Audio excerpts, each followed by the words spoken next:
Hi everyone, welcome back to my page. This week I wanted to discuss a topic that I found quite interesting. It was sent in by one of you guys, and the way the question was posted was that I find myself feeling vulnerable at all times, even around the people that are supposed to be my friends, and it's even affecting my relationship with my family members. I'm always on edge and I always feel like I'm gonna get hurt and I feel vulnerable, and so I can't form deep bonds and relationships. I found this interesting because as I looked into it more and more to find the source of this vulnerability, I realized that it wasn't actually vulnerability that they were dealing with, but a fear of emotional intimacy. So it's the opposite of vulnerability, because if you're fearful of making yourself emotionally intimate and open to someone, then there's more chance of you getting hurt. And this person was so fearful of getting hurt that she was making herself feel on edge at all times and just not able to bond with anyone. So if that's you, then this video is definitely for you. If you haven't been to my page, welcome. I'm Hamasa. I look at personal development as well as mental and emotional well-being and just day-to-day issues. So please do subscribe to my page so that you're up to date with all my content. Now, I know that the message I got was more to do with vulnerability, but as I started looking into it and figuring out why this person seems to unable to connect and feel like themselves and feel comfortable with the people that she's supposed to feel comfortable around, and why she's feeling vulnerable, is really the fact that the last time they were emotionally intimate or the last time they've made themselves vulnerable, they were let down and they were hurt. And so that fear is now dictating their perception of love and relationships and friendships and people around them. So that fear is gripping them and not letting them let loose or make themselves vulnerable to connect to a deeper level to the people around them. Now, our relationships form about 70 to 80% of our happiness.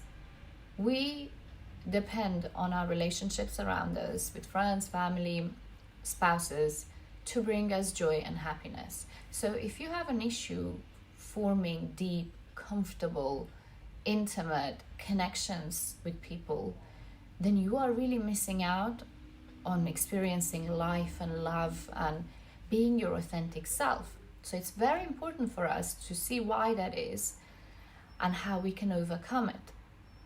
And the first thing to do is to really analyze what is it that's making you feel so fearful on edge. What is the source of this fear?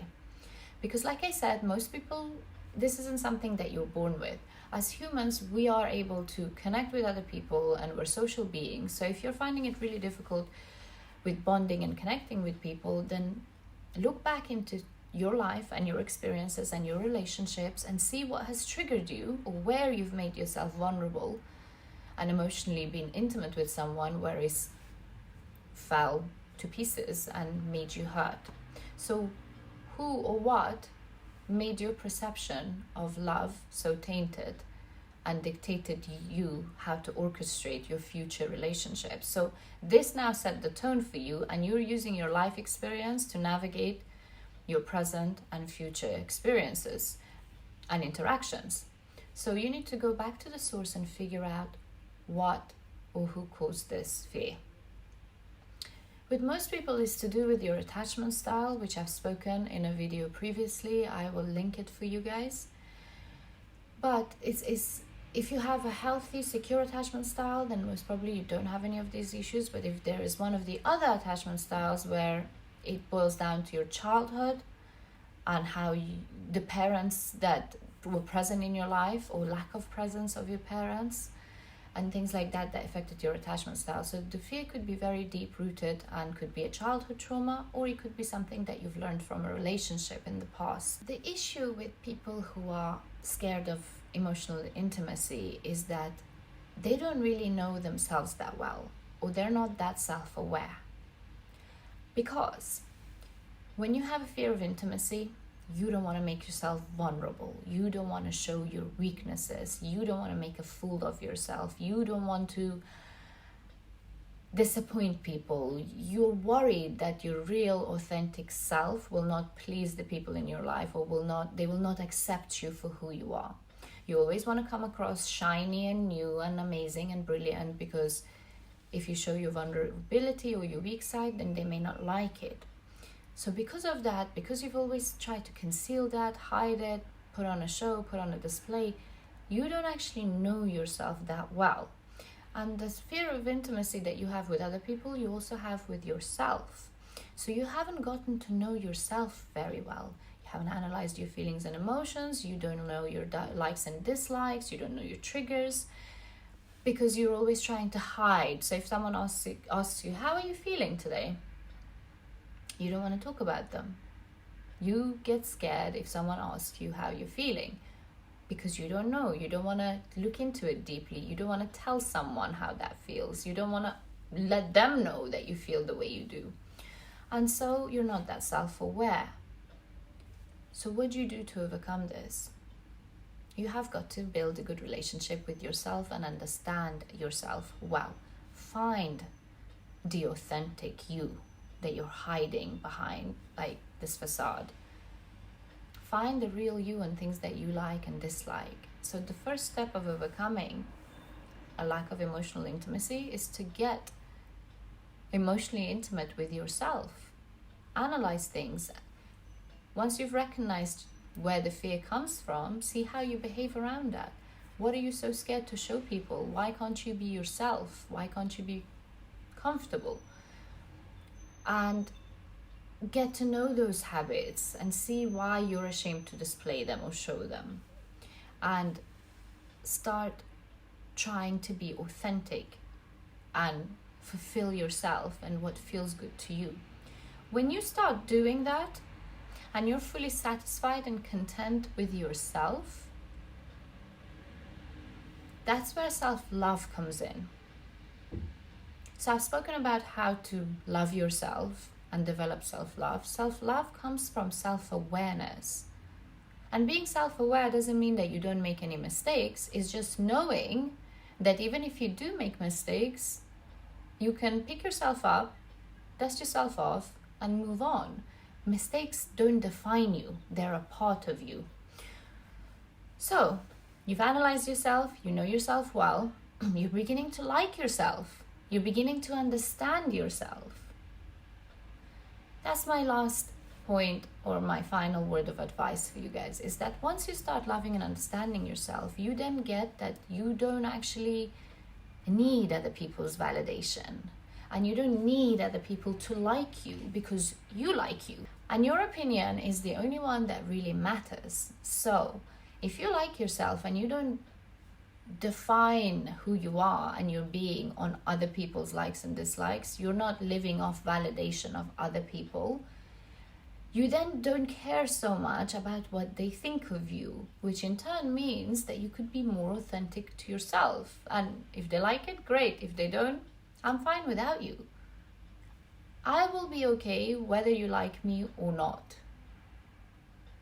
And that's the mentality to have about making yourself vulnerable to people.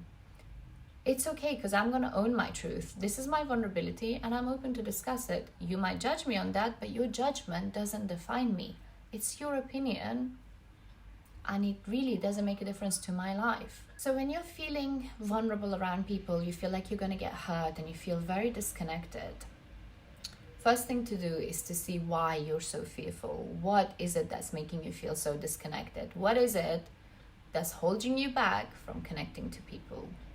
And when you see where that's stemming from, then go back and look into it and see, okay, well, if I make myself vulnerable in that situation again, I have the skill set to cope and deal with it better, because I'm not the person that I was when that happened to me. I've learned from that.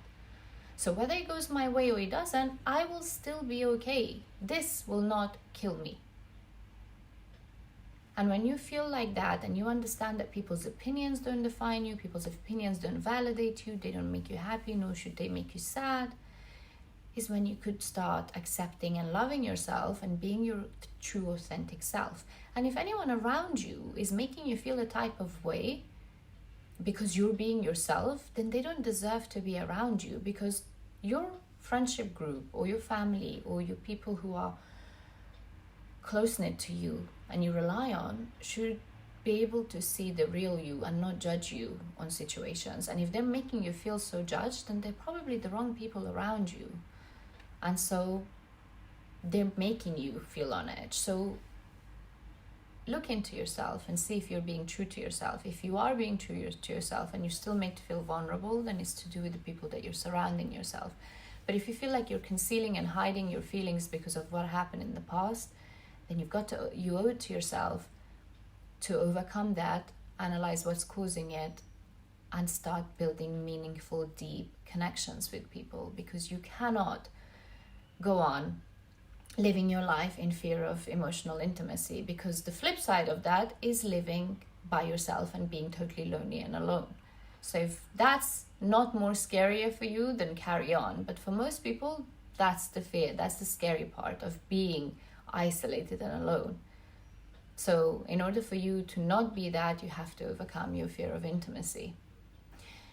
I hope you guys enjoyed this and found it helpful. Please do share it with your followers if you think that this might help them. I would love to hear from you guys, so please do comment and like this video, and I will see you guys again here next week. Don't forget to subscribe. Thank you so much for watching. Mwah.